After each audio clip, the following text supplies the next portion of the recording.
এই বছর তো আমি অসংখ্য পরিমাণে লাউ সংগ্রহ করেছি এই গাছ থেকে, এবং এখনও অবধি কিন্তু এই লাউ আমাকে গাছ সবজি প্রদান করছে। এবং এটার সাইজ ভীষণ বড় সাইজ, দেখতেই পাচ্ছেন পাতা যেরকম বড় তেরকম লাউয়ের সাইজও ঠিক ততটাই বড়। তো লাউয়ের ফুল ফোটে এবং আমরা বড়া খাই ভেজে, সেটা খেতেও একটা অসাধারণ স্বাদ। তো বন্ধুরা, যদি আপনাদের কাছে লাউ গাছ নেই, একটা গাছ আনিয়ে নিতে পারেন, নার্সারি থেকে 10-20 টাকা নেবে। আর এই 10-20 টাকা গাছ থেকে আপনারা 1000, 2000, 5000 টাকা লাউ খেয়ে নিতে পারবেন। তো যারা নতুন দেখছেন ওরা অবশ্যই আমার চ্যানেলটিকে সাবস্ক্রাইব করবেন, আর অবশ্যই আমার চ্যানেলটিকে লাইক, শেয়ার, কমেন্ট করে দেবেন। তো বন্ধুরা, আমার এই চ্যানেলটিকে আপনারা পাশে থাকবেন যাতে আমি আপনাদের ভালোবাসা নিয়ে এগিয়ে যেতে পারি আমার এই নতুন চ্যানেলে। তো বন্ধুরা, আজকের এই ভিডিওটি একদমই স্কিপ করবেন না। যদি স্কিপ করে ফেলেন তাহলে আপনারা অনেক গুরুত্বপূর্ণ জিনিস মিস আউট করে ফেলবেন। চলুন তাহলে সময় নষ্ট না করে ভিডিওটা শুরু করা যাক।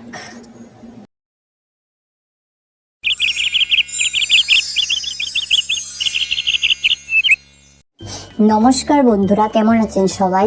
মিনি গার্ডেন্সের মধ্যে আপনাদের সকলকে স্বাগত জানাচ্ছি। তো আজকের আমার গাছের পরিচর্যা হলো লাউ গাছের পরিচর্যা। একটি বেশ দারুণ একটি সবজি, সবাই খেতে ভালোবাসে, বিভিন্ন রান্নার সঙ্গে, ডালের সঙ্গে তো খেতে অসাধারণ লাগে এই ভাজিটা। তো বন্ধুরা, এইটার ভিডিও কিন্তু আমি আপনাদেরকে কিছু মাস আগে শেয়ার করেছিলাম। বীজ থেকে যে আমি চারা তৈরি করেছি সেটাও কিন্তু এই গাছেরই আমি আপনাদের সঙ্গে শেয়ার করেছিলাম। যারা দেখেছেন ওরা দেখেছেন, যারা দেখেননি ওরা অবশ্যই গিয়ে একবার চেক আউট করে নিন। তো এখানে দেখেন কুমড়ো নয়, লাউয়ের ফুল ফুটেছে। তো ফুলগুলোকে আমি পেরে, সকালে কিছু ফুল ছিল নিয়ে নিয়েছি। বাস এবার পিঠালি মেখে বেশ দারুণ করে করে বড়া এবার খাওয়া হবে। তো এখানে দেখেন গাছের এই সময়ের মধ্যে কিন্তু শীত পড়ছে, শীতের আগমন শুরু হচ্ছে, তার জন্য গাছের পাতালতা কিন্তু শুকিয়ে যায়, কারণ এগুলো গরম দিনের সবজি গাছ। তো একদমই টেনশন নেবেন না। যদি আপনারা ভেবে থাকেন এখন লাউ গাছে লাগাবেন না, শীত আসবে লাউ হবে না, একদমই নয়। আপনারা এনে 10 টাকা 20 টাকা নেবে গাছের চারা, আশেপাশে নার্সারি থেকেই পেয়ে যাবেন। অনলাইন থেকে আনবেন না, নাহলে খুব খারাপ হবে। অনলাইনের প্রোডাক্টগুলো ডিফেক্টেড আসে। তো এইটা কিন্তু আমি বীজ থেকে, আপনাদের যদি বীজ আছে বাড়িতে, বীজ থেকে খুব সহজেই তৈরি করে নিতে পারবেন। আর এখানে দেখেন আমি কিন্তু যেগুলো নষ্ট পাতাগুলোকে কিন্তু আমি কিন্তু কেটে কেটে দিচ্ছি। আর কিন্তু নতুন নতুন ব্রাঞ্চেস, নতুন নতুন শাখা বসা বেরিয়েই চলেছে। তো এই সাইডে এখন আপনাদেরকে ঘুরিয়ে দেখাচ্ছি। দেখেন, এটা ওয়াটার ট্যাঙ্কের ফিল্টার, এই ফিল্টার পুরো ঘিরে নিয়েছে লাউয়ের পাতায়। তো যেগুলো নষ্ট পাতা সেগুলোকে কেটে নিচ্ছি, আর যেগুলো ভালো পাতা সেগুলোকে রেখে দিচ্ছি। অনেকে কি করে পাতার বড়াও খায়, বাট সেটা এখনও আমরা ট্রাই করিনি। আর বেশ দারুণ আগে খেতে, এটা তো জানি। যারা এই ডাঁটাগুলো খায়, পুঁই শাক যারা খেয়ে থাকে ওরা এটার লাউয়েরও ডাঁটা খায়, এবং শাক খেতে তো অসাধারণ একটি স্বাদ। তা আমি অনেকবারই খেয়েছি, গাছ থেকেই খেয়েছি। এখানে কিন্তু বেশি গাছ নয়, এখানে কিন্তু শুধু 2টো গাছ। এই 2টো গাছ একদম ঘেরে নিয়েছে সমস্ত আমার বাড়ি।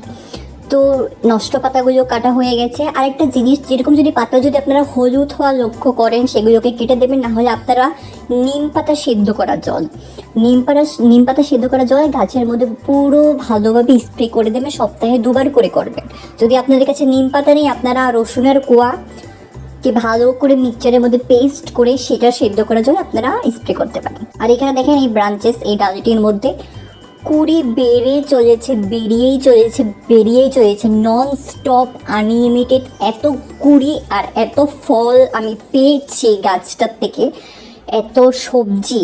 এই কুড়িটাই কিন্তু কনভার্ট হয়ে ফুল আসে, আর ফুল থেকেই কিন্তু কনভার্ট হয়ে, যদি আপনারা ফুলগুলো না ছিঁড়েন সেটার থেকে কিন্তু আপনারা বড় বড় সাইজের লাউ তৈরি হয়। মিনিমাম 1 মাস লাগে না একটা লাউ তৈরি হতে, 20 থেকে 25 দিনের মতো সেটা বড় হয়ে যায়। এখানে দেখেন আরেকটা লটকে আছে, এটার মধ্যেও কুড়ি এবং ফুল, লাউয়ের ফুল ফুটেছে। তো সঠিক পরিচর্যা করলে অবশ্যই গাছের মধ্যে এরকম ফলাফল পাওয়া যায়। তো বন্ধুরা, আমি আমার ভিডিওতে কিন্তু সমস্ত ঘরোয়া টোটকার ব্যবহার করি, ঘরের জিনিস, ঘরের খাবার গাছের মধ্যে প্রদান করি, এবং গাছকে সুস্থকর খাবার খাইয়ে গাছ থেকে অসংখ্য পরিমাণে ফুল, অসংখ্য পরিমাণে ফল এবং অসংখ্য পরিমাণে সবজি তৈরি করা। কিন্তু আপনারা সবাই আমার এই মিনি গার্ডেন্স চ্যানেলটিকে যদি সাবস্ক্রাইব করে ফেলেন তাহলে অবশ্যই সমস্ত টোটকা এটার মধ্যে পেয়ে যাবেন। কারণ আমি আপনাদেরকে কিন্তু বাজার থেকে 1 টাকা খরচ করতে দিই না। 200 টাকার জিনিস যদি আপনার মার্কেট থেকে কিনে আনেন, তো সেই 200 টাকায় এবং 500 টাকার জিনিস আমি আপনাদেরকে বানিয়ে বাড়িতেই তৈরি করে দেবো এবং সেগুলো ইনস্ট্যান্ট কাজ করবে। আর এখানে দেখেন প্রচণ্ড সবুজ হয়ে ঘিরে আছে পাতা লতায়, আর সঙ্গে রয়েছে কিন্তু মেহেন্দি গাছ, আর এটার পাশে রয়েছে লেবু গাছ। তো লেবু গাছের পরিচর্যা কিন্তু আমি আপনাদের সঙ্গে দিয়েছি। এই গাছটির থেকে কিন্তু ভীষণ পরিমাণে লেবুও সংগ্রহ হয়েছে। আর যেগুলো লাউ গাছে দেখেন ডাটাগুলো উপরে টিনের উপরে উঠে গেছে, একটা চাং বানিয়ে দিতে হয় ওদের সাপোর্টের জন্য, তাহলেই গাছ কিন্তু নিজে নিজেই অটোমেটিক বের হয়, গ্রোথ করে এবং ঘিরে নেয় সমস্ত কিছু, আর সেখান থেকে কিন্তু ফুল ফল সমস্ত সৃষ্টি তৈরি হয়। আর সবচেয়ে বড় কথা কিন্তু ট্রিমিং, এই কাটাই যেগুলো আমি পাতাগুলোকে কেটে দিচ্ছি, আগাগুলোকে কাটছি, সেগুলো হলো সফট প্রুনিং। এগুলো প্রুনিং করতে হয়, প্রুনিংয়ের মাধ্যমে কিন্তু ফল ফুল কিন্তু ভীষণ প্রেশারে বের হয়। তো দেখেন এই যে এই তরল সার আজকে গাছের মধ্যে দিয়ে দেব। এটা একদম অর্গানিক জিনিস, ঘরে তৈরি করা।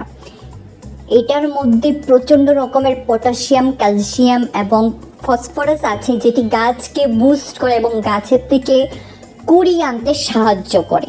কোনো মার্কেট ফার্টিলাইজারের প্রয়োজন নেই, সমস্ত মার্কেট ফার্টিলাইজার এই জিনিসটার অবধি ফেল হয়ে যাবে। তো এখানে আমি অল্প পরিমাণ মতো নিয়েছি। এখন অল্প পরিমাণ মতো নর্মাল জল দিয়ে ভালো করে ডাইলিউট করে গাছের শেকড়ে এবং গুঁড়ির মধ্যে দিয়ে দেব। আরেকটা জিনিস আমি আপনাদেরকে বলছি, এই জিনিসটা কিন্তু আপনারা আপনাদের বাড়িতেই পেয়ে যাবেন। এটা হলো গোবরের খোসা, শুকনো গোবরের খোসা। চিন্তা একদমই করবে না যদি আপনাদের কাছে শুকনো গোবরের খোসা নিয়ে আপনারা মার্কেট থেকে অনলাইন থেকে পারচেস করতে হবে না। আশেপাশে যদি কারোর বাড়িতে গাই থাকে, গরু থাকে, সেখানে আপনারা পেয়ে যাবেন। আর যারা সিটি এরিয়াতে থাকে ওদের ওইখানে পাওয়াটা সম্ভব নয়। তো আপনারা গোবরের খোসায় জায়গায় আপনারা কলার খোসাগুলোকে ছোটো ছোটো করে কেটে এরকম জল দিয়ে রেখে দেবেন 2-3 দিনের জন্য। তারপর আপনারা এই ব্যবহার প্রয়োগ করতে পারেন। এখানে দেখেন গোবরের খোসাটা আমি প্রায় জলের মধ্যে রেখে দিয়েছিলাম, মিনিমাম 1 মাসের জন্য রেখে দিয়েছিলাম। তো যতদিন অবধি রাখবে ততদিন অবধি সেই সার শক্তিশালী হবে। আর শেকড়ের মধ্যে দিয়ে দিয়েছি এবং দেখেন প্রচণ্ড গ্রোথ হচ্ছে। এখানে মেহেন্দি গাছ কিন্তু ঘিরে নিচ্ছে। তো বন্ধুরা, যদি আপনাদের মেহেন্দি গাছের পরিচর্যা লাগে অবশ্যই আমাকে বলবেন, আমি আপনাদের এই মেহেন্দি গাছের সিক্রেটও শেয়ার করব। তাহলে চলুন বন্ধুরা, যদি আপনাদের এই ভিডিওটি ভালো লেগে থাকে তাহলে অবশ্যই আপনারা আপনাদের প্রিয় গার্ডেনিং ফ্রেন্ডসদের সঙ্গে আমার ভিডিওটি শেয়ার করবেন।